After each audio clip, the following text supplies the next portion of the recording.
in case you guys missed it, Black Swan rank up was probably my most expensive ever, considering RNG, and certainly up there competing with the greats for, you know, native tier 3s. However, on the plus side, she does seem to be very good, and certainly much less in need of reworks than Gore and Kang were when they first came out. So we're going to go over her build here. She does have 12 Odin's Blessings with a skew towards PvP with the 4 heals. She's got 73, almost 74,000 energy attack. She has very good stats here for what I have with 121,000 HP. Maxed out Power of Angry Hulk, stage 5 type enhancement. We do have the 4-star artifact. You could get her artifact for free from her World Boss Legend Plus stage game mode. So do not use a selector on her. And we'll talk about the other ones in a later video. But yeah. And then right now, I've got an Ignore a Dodge crit rate 160 proc. We're obviously not going to be using this long term because, yeah, you want to give a CTP to a native tier 3 if you're going to bother building them up. But I thought, why don't we put her, put her through some content. I'll show you what she can do in PvE, and then we'll go and take her into PvP where she belongs. All right, let's kick it off with some Null. I was originally going to call him the first native tier 3, but he's actually the second native tier 3. And I don't want to do the whole fight here. I just want to highlight the rotation that I'm using for Black Swan because it's a little weird. Basically, the priority is just to proc correctly on her tier 3. Her tier 3 has tremendous damage, and it's really all you care about. Okay, so it's not quite Captain America or like Hella level, but it's pretty close. So you just want to make sure you proc on the tier 3, let that play out. Really let it play out, really genuinely let it play out. You do not want to interrupt that whatsoever. The regular rotation is 3 cancel, 4 cancel, 5. That's kind of like the less aggressive rotation. However, you do want to splash in the 1 and the 2 to build up to 65+% charge up so that you can proc the tier 3 every other rotation, right? It's important to do that so that you can pop it off every other rotation, because otherwise that was a really screwy rotation, but we managed it. But yeah, as you can see there, the bar doesn't really move until we pop the tier 3. And this is basically how it goes. I mean, her regular rotation is okay. It does okay damage. But genuinely, it's the tier 3 that does all the damage. So yeah, if you don't like characters like this, where the tier 3 is the majority of the damage, then you're not going to like Black Swan. But yeah, that's basically it. So 2 cancel, 1 cancel, 3 cancel, 4 cancel, 5. And then 4 cancel, 4 cancel 5 for the regular rotation. And yeah, we didn't even proc there. If your enemy is in iframe for whatever reason, you can obviously use the 2 because she has iframe ignore on the 2. But yeah, as you can see here, the bar really moves with the 6th skill, and then not much else. Moving on to something a little bit harder. I know Gore got nerfed along with Ultron, but I still think this is pretty cool. So in the first phase, this is stage 35. She does pretty decent damage here. She has pretty good AoE as well. But it's really when you pop the tier 3 that things get nice. You can see the damage really starts flying. 1 bar, 2 bar, 3 bar, 4 bar, almost 5 bar straight of damage, which is very, very good. And, okay, I know they, listen, okay, she died. I wanted to show that to you guys because it's crazy to imagine a native tier 3 just poof disappearing like that. But you got to remember, unlike Kang, unlike Gore, she doesn't. Unlike Mephisto, unlike Sentry, she doesn't have revive. That's the first thing. And then the second thing is, she doesn't have immortality like Null. So you actually do need to be careful, particularly after her passive has triggered. Her passive is very interesting. It's mostly for PvP, but it does work in PvE. Where basically she has a bar, and when she gets hit, when she gets hit down below 40%, the bar activates, and then things start happening, right? And then she has okay, that was really bad, but we still managed to proc. I didn't press the 4th skill, but we still managed to proc. So you can see all you basically have to do is just land the damage on the tier 3. So she's kind of a simple character in some. Okay, I'm gonna die again. Okay, we would have died if we hadn't used the co-op. So yeah. But, like, bro, this damage for a 160 proc obelisk on a level 70 character is not bad at all, right? The fact that we almost got to his phase change where he goes to the middle, right, in the first phase. Again, I know they nerfed Gore, so it's difficult to, really gauge how much damage this is. But from the old Gore, This was only completable by, I believe, level 80s. I believe level 70 tier 3s for the most part, unless they had like brilliant CTPs. But in my personal testing, this stage was very difficult to do unless you were a you know, a native, or sorry, not a native, level 80, like a tier 4able, essentially. So yeah, we get through that phase as well. I'm not going to show you guys the whole fight. I wanted to show you guys her defenses because they can be a little bit suspect. And then I also wanted to show you, this is what it looks like when you don't proc properly on the tier 3. The damage is pretty lackluster. So yeah, her playstyle, probably not everyone's cup of tea because it's a lot of spamming and it's basically a lot of praying to land all of your damage on one ability. But it also makes her very easy to play because it's very straightforward, right? It's just everything cancel into 5, and then on the next rotation, it's going to be everything cancel into 6, and then yeah, and then the damage just flies off the handle, and bosses just die. She has pretty decent AOE. It's not insane AOE, but she does have some AOE on her tier 3, so you don't have to be right up against the boss. But I find that is more effective if you are right up against the boss. I've also found that there isn't a really good visual indicator for when her passive has triggered in PvE. Now, we know that there's already a lot of visual issues, like visual clarity issues in Marvel Future Fight, so it's not a surprise necessarily, but it is something to consider because of the fact that it's such an important passive, because you know, once it triggers, you know that for the next 2 minutes, it's sort of like an early immortality. It's kind of like an early immortality. We've missed a lot of procs here lately, but we're still going to easily get this through here. But basically, it's sort of like an early immortality. And so because of that, knowing when it's triggered and knowing that you have, you know, you're missing downtime now or you have to wait, whatever, is actually important. So I'm going to try to figure out a way to see it in PvE, but for now, I just can't. But yeah, as you can see, she can pretty easily do this. Okay, yeah, we're getting juggled here. Her defenses are quite nice. Like, she tanks that quite well. But yeah, she certainly isn't going to keep up with tier 4s and that sort of thing. She does struggle in this phase of the fight. It's really bizarre. But because of the pierce reduction, she does struggle quite a bit. So I found this so difficult to do. You can see the damage is much less. It's like less than 2 bars now. And with all of the mobs going around and her defense is not being like crazy good, you do have a lot of issues where you just have to, like, yeah, we just lost AoE there. That sucks. You have to kite a lot. Kite around, guys. Heal up. Take more damage. Very nice. This turns into a shit show really fast with all the clones that get summoned. And this purple thing one-shots you, which is cringe. So you really just have to nail the tier 3. Hope you don't get one-shot by that attack.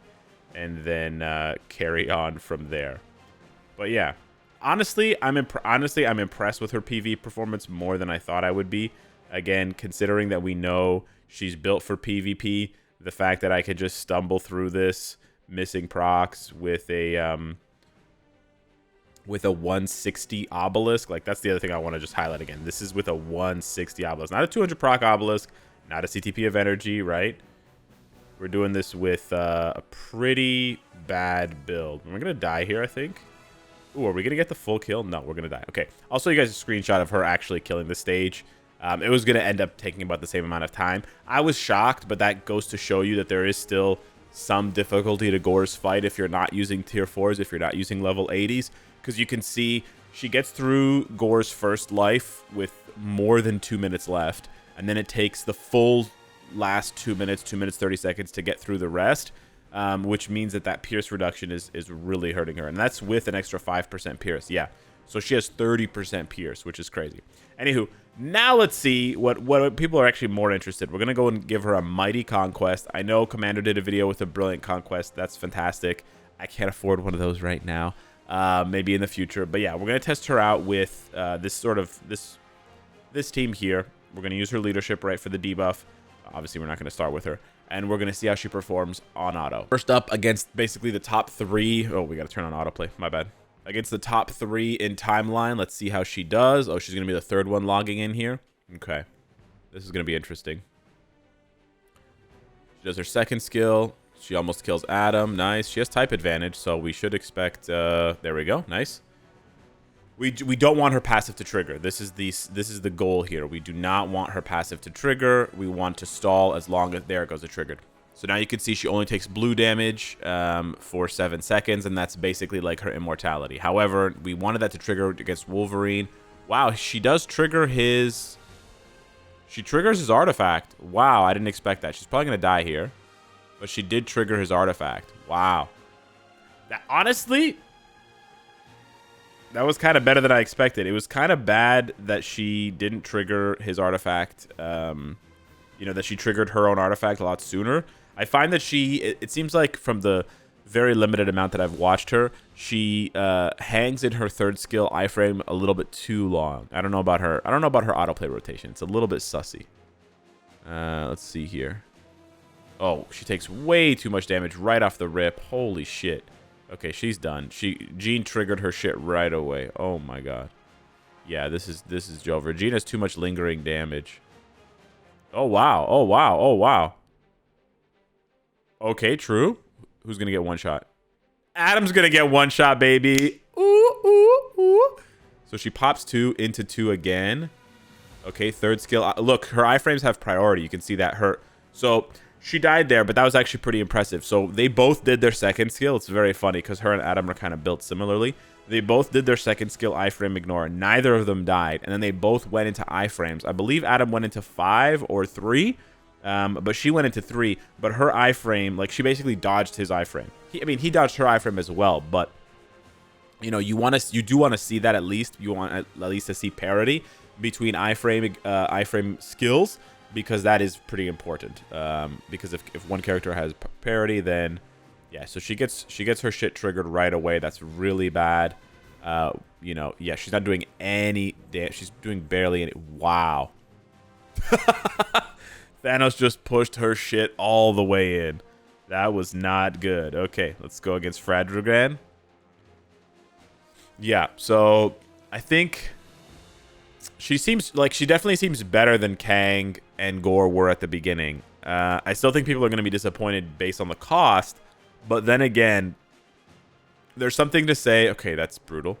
There is something to be said about the fact that how is she gonna bounce back from this, bro? She has like 1 HP. She kills her. Wow, she's so dead now. Holy shit. Yeah, okay. So there is something to be said about a character not needing a tier 4 to compete in the PvP meta. So I do want to put that out there. She is killing PvP metas, right? With good builds. Now, is she soloing an entire team? No, she's not soloing an entire team. Okay, so we'll leave soloing an entire team up to tier 4s, native tier 2, tier 4s with expensive uniforms like Thanos and Silver Surfer, right? And Adam Warlock, right?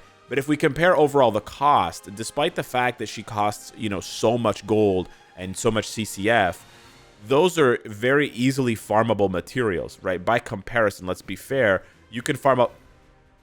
She just got one-shotted. That's so cringe. That's really the only thing that I don't like about her, and we'll talk about this in a second, but I want to get through my idea here. So despite, basically, you know, long story short, despite the fact that Black Swan is very expensive, she is still, in my opinion, quite a bit cheaper than tier 4 Silver Surfer or tier 4 Thanos. And although tier 3 Silver Surfer did very well, I don't know that tier 3 Thanos, for example, would do this well. I don't think tier 3 Jean would do this well necessarily. I could be wrong about that. It's been a long time since I remember playing them at tier 3, to be fair.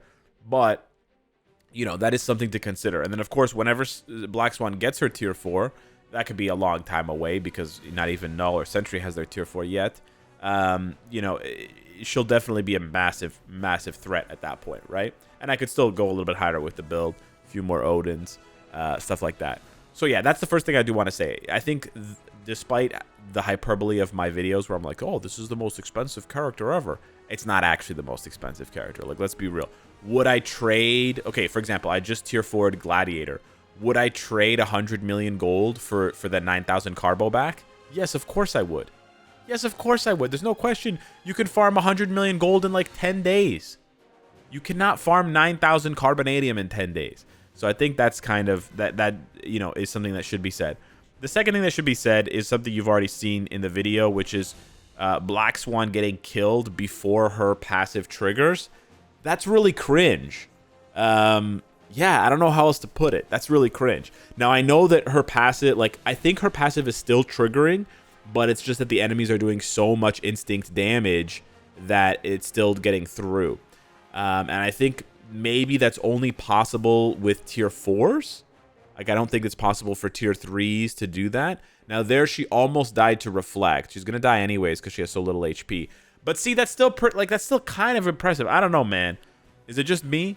I think it's kind of impressive that she takes down full auto. She kills Silver Surfer, right? A tier 4. She kills him twice. I still think she needs I honestly still think she needs a bit of a tweak, a bit of a tweak, but I can't tell exactly where the tweak needs to be. I was more sure before, and I'm less sure now. I think maybe her passive needs to activate when she's below 60% HP, because I think what happens is it triggers when she's below 40, right? This is her whole gimmick, this brutal incursion passive. It triggers when she's below 40, and then she never really has the chance. Like, she never really heals back up to full. You see in the fights, like, she gets down to 40, and then she whittles down to 30, down to 20, and then she kind of bounces back to, like, 50, 60, and then she kind of just stays in that zone until she dies, right? So I think if this triggered earlier, when she was at 50% HP or 60% HP, and then I think if they maybe moved her healing, I think part of the problem as well as her healing is on her third skill, but she uses her second skill so much. She spams this so much. I think maybe the heal needs to be on her second skill. But anyways, my voice is dying, so I'm gonna wrap up the video here. Hit me up in the comments down below. Let me know what you think of Black Swan. Thank you so much for watching. Smash the like button, it helps with the channel. I'll see you in the next one. Take care.